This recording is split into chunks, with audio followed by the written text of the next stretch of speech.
Welcome back to my channel Tech Getter Official. In today's video, I'm going to show you how to hide the taskbar in Windows 10. To begin, move your mouse to the bottom of the screen and right-click anywhere on the taskbar. From the menu that appears, click on Taskbar Settings, and a new settings window will open with multiple options related to taskbar behavior. Here, you will see an option called Automatically Hide the Taskbar in Desktop Mode. This setting controls whether the taskbar stays visible all the time or hides itself when it is not being used.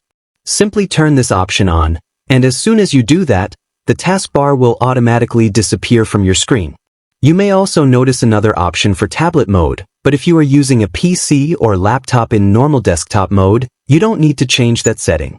Once the taskbar is hidden, you will get more space on your screen, which is especially useful while browsing the internet, editing documents, or watching videos in full screen.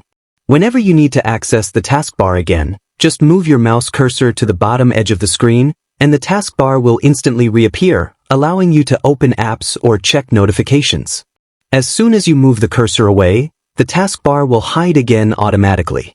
This feature makes your Windows experience cleaner and more efficient without permanently disabling the taskbar. That's it, you have successfully hidden the taskbar in Windows 10. That's it. Thanks for watching. If this tutorial was helpful, make sure to like, comment, and subscribe to Tech Getter Official.